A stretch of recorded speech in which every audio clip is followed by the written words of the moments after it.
It's been endless riot coverage for months now, and it's kind of getting boring. See all these stories about Antifa and Black Lives Matter smashing things up, and I'm like, we get it, man. They just want to watch the world burn. But I have another riot story for you, and it's not necessarily a riot, but it's getting pretty close to it. This time, over in the UK, this one's different. People are starting to riot over the COVID lockdowns.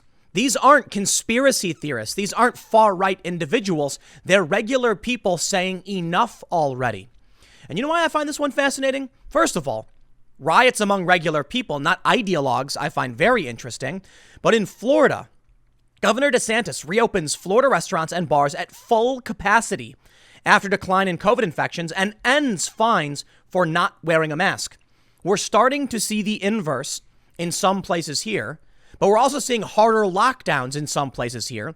And I can only imagine what's to come if the lockdowns remain in place. In the UK, we've already seen protests. We've already seen protests in Europe. Now they're clashing with police. Cops are pulling out the batons and attacking people who are saying, we want to live our lives. We got some more weird news in the US. 18 to 22-year-olds banned from gathering in Boulder, Colorado after coronavirus surge. That seems to be a violation of the Civil Rights Act, I suppose. You can't just tell people of a specific age they can't come out and do things. That's a violation, I believe, of civil rights. What is that, Title VII? I'm not entirely sure. But I'm more interested in why people are starting to fight against cops. And I'll tell you this. The police in the US and in the UK are going to lose all of the goodwill from the people. We see these leftists coming out screaming Black Lives Matter and smashing things, saying abolish the police. And what do the rest of us say? That's absurd. We need the police. And then the police turn around. They arrest a woman in Ohio because she was sitting outside. Get this. Apparently, there's a video going viral of this woman sitting in bleachers, not wearing a mask. So the cops tase her, or one cop tases her and then arrests her. People have started saying the woman suffers from asthma and that's why she wasn't wearing a mask. Apparently that didn't matter. Because in some places, unconstitutional edict is more important than just letting people do their thing. So you know what's really funny? When I see these stories about cops arresting conservative journalists, or I shouldn't say conservative journalists, but journalists, right? Daily Caller reporters get arrested. And then you have, I believe it was the editor-in-chief of the Daily Caller telling the cops, hey, those are our reporters. And the cops saying, too bad, we're not releasing them. Okay, you're stepping on people's toes now. I understand if a journalist gets arrested because the cops can't tell the difference. And many people defend the cops saying, well, how are they supposed to know? Yes, but when they've been brought to the station and they've been brought in, they're being processed, and the editor-in-chief says, these people work for me, they're not rioters or extremists, the cops should say, okay, confirmed. They didn't. They said, no, the charges stand. You think these cops, these departments think that regular people are going to keep defending them if they keep enforcing unconstitutional edicts? No. And it wasn't, I'm not the one who brought this up.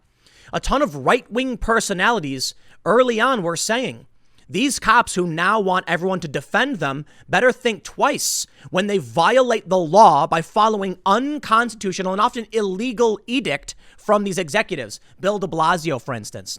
Now, look, I understand the UK is not the US, so there are differences. Let's read the story. From the Evening Standard. Trafalgar Square anti-lockdown protests shut down by police after thousands of maskless demonstrators ignore social distancing.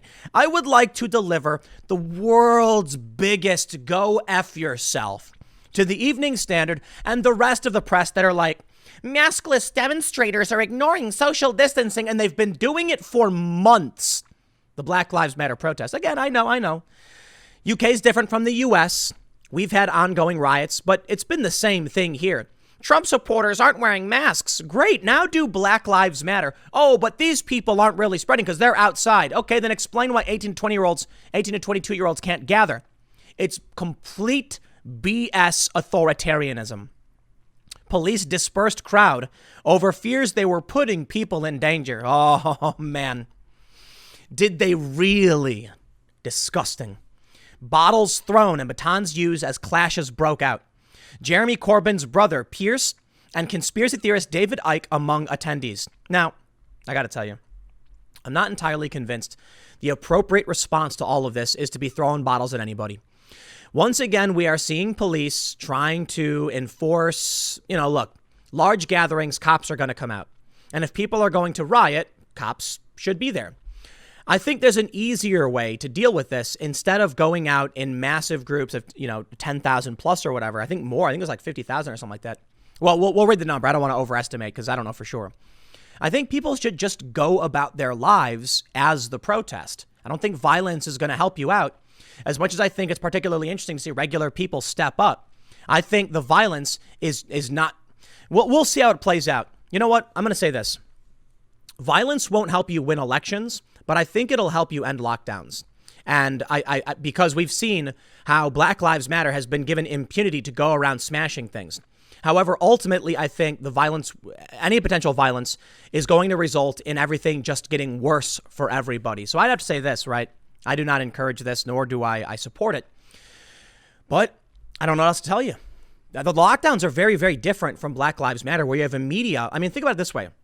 The media telling you all of these things about police injustice and brutality, and then we end up breaking it down and finding out it's not true. The lockdown stuff, they're ignoring reality, and then we have to do our research and find out what they're saying is not true. And it's a very complicated subject because I can get banned just for saying this. What I mean is, look, we know that COVID is dangerous. But in Florida, they're pulling up all the restrictions because the science has come out and we've flattened the curve. So if the goal was to flatten the curve, we've done it. Now you're going to get riots, which I'm not a fan of. I'm absolutely not a fan of. And I'm not a fan of it. I don't care who does it. But these are not leftist ideologues. They're regular people. They say clashes broke out as huge anti-lockdown protests in Trafalgar Square was shut down by police after crowds ignored social distancing rules. Thousands of maskless demonstrators descended on central London on Saturday for a We Do Not Consent rally, despite pleas from police for people to abide by coronavirus restrictions. The demonstrators were seen carrying a variety of signs, flags, and placards as they crammed into the square, with some cheering, clapping, and shouting, "We will win."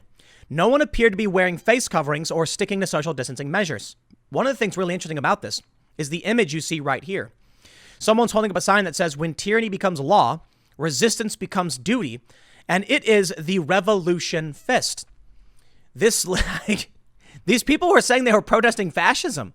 So was this Antifa? Maybe this is something that's going to unite everybody in the UK. They say Jeremy Corbyn's brother, Piers, that's left, and conspiracy theorist David Icke. You got left and right and up, down, whatever. So they say hours later, police at the event was being shut down because demonstrators were putting people in danger of transmitting the virus. They warned that anyone who stays could be subject to enforcement action. Here's what I want to make, the point I want to make on the violence thing. When Black Lives Matter comes out in the U.S. and they destroy everything and they're just burning things down, and the government, the DA won't prosecute, and we see these people actually just get, they're allowed to do whatever they want. Don't be surprised when other people feel that riots work. Now, they don't. They typically generate negative sentiment towards whatever it is you're fighting for. And right now, the majority of people, at least according to many polls, support the lockdowns.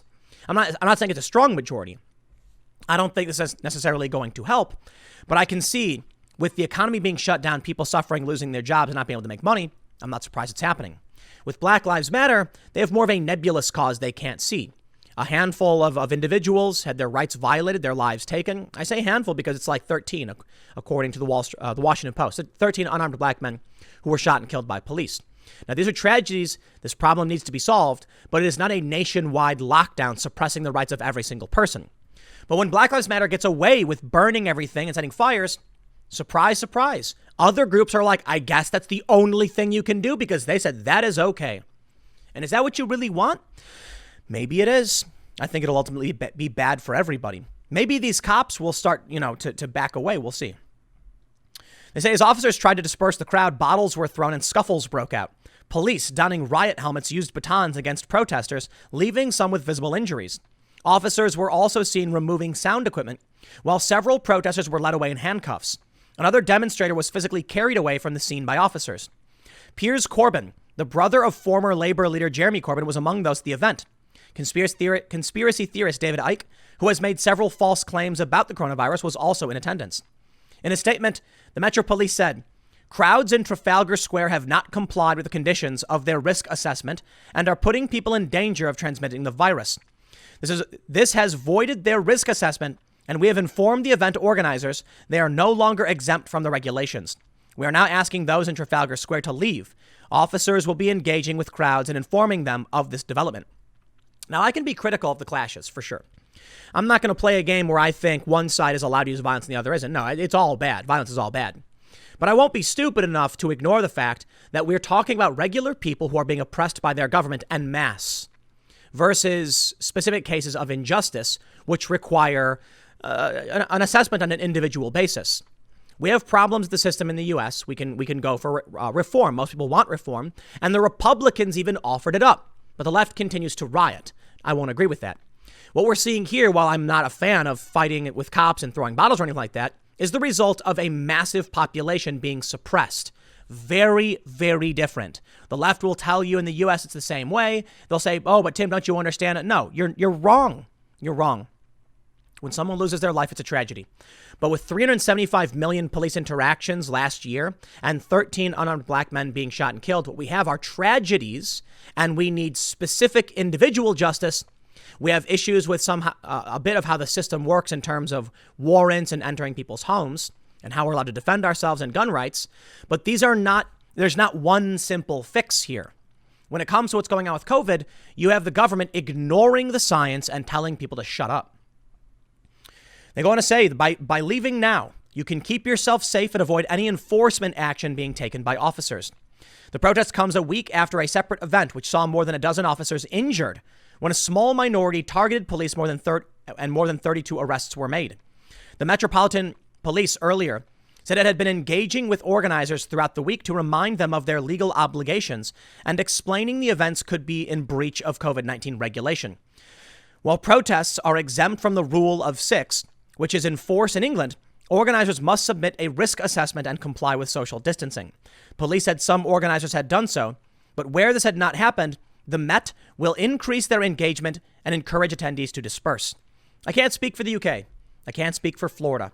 Governor DeSantis is shutting it all down. Check this out. They say, DeSantis on Friday lifted all COVID-19 restrictions on businesses, including restaurants and bars, and dropped penalties for not wearing a face mask, sparking a protest among upset residents. DeSantis made the announcement during a noon press conference in St. Petersburg and quickly drew ire from residents who protested the new protocols.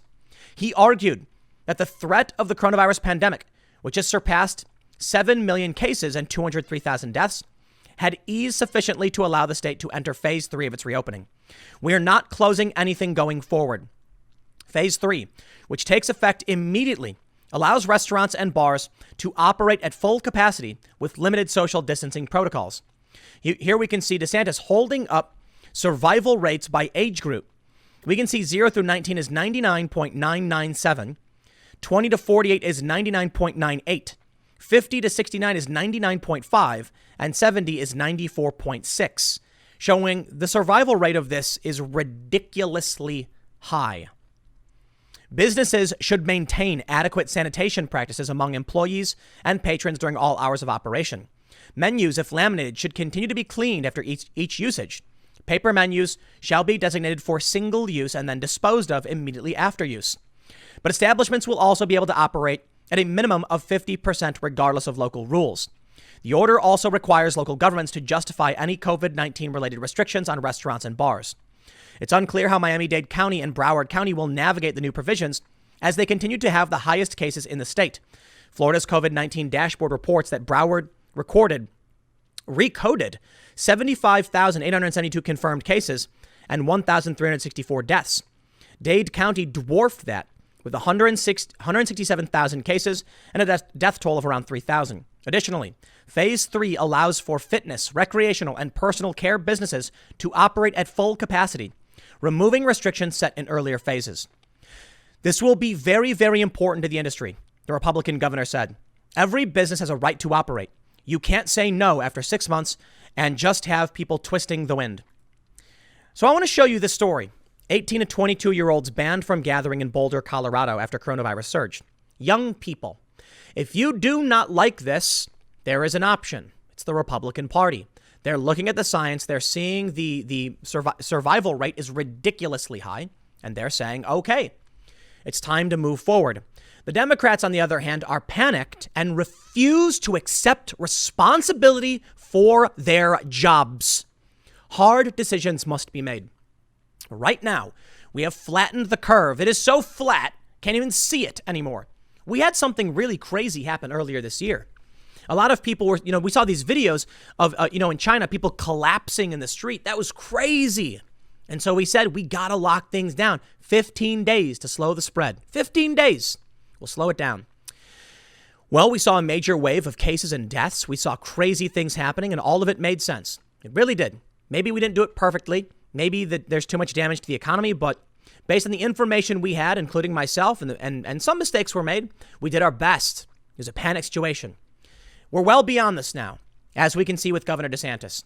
I believe it is now incumbent upon these Democrats to accept their responsibility. It's time to start reopening, which many are, but it's time to start reopening, and it's time to stop these ridiculous lockdowns, lest we see people start rioting specifically about COVID. Now, they're rioting about Black Lives Matter, but it's only a matter of time before regular people start getting angry as well. We can see that the curve has been flattened. We've done the best we can, and we can't just sacrifice everything at this point. I guess the best solution would be protect the vulnerable and allow the younger generation and those who are not vulnerable to begin working again, because they'll absolutely survive even if they do get it. Now, we're seeing from, I think, like the New York Times or some health expert, 1 million people will die if we lift restrictions now. What's happening is that Democrats don't want their name attached to any of it. So if one person dies and they release a lockdown, everyone's going to blame them. So they're like, oh, but I don't want people mad at me. Yeah, because they're not leaders. They're losers.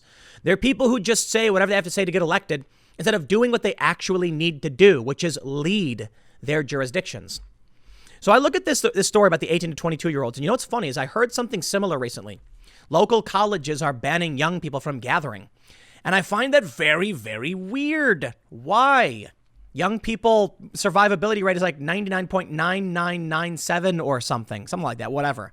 Like, even if they get it, oh, but they could spread it to grandma and grandpa. Well, they're at college, man. these are people who are at colleges. Okay, not all of them, but a lot of them. So they're going to spread it to themselves. It's like a faculty thing. I'll tell you what, man. I'm not a scientist, so you always got to talk to your own doctor.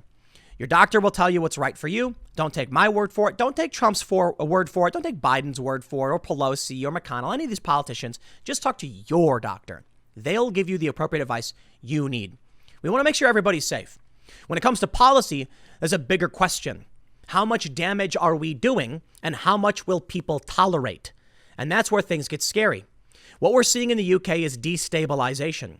People are fed up with the lockdowns, and now they're bordering on they're bordering on rioting, clashing with police. Fights are breaking out because people are reaching their wits' end. This experiment needs to be stopped because you can see in the UK the tolerance is evaporating.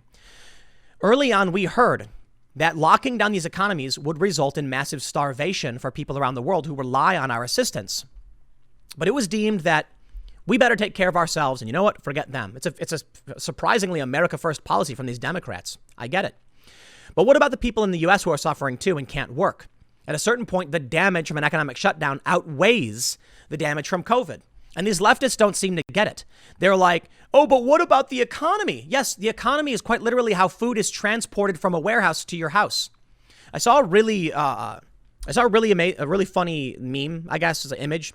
It's a quote. It's an idea about a pencil, that the pencil has an eraser. It has metal around it. It's got, wood. It's got a graphite in the center.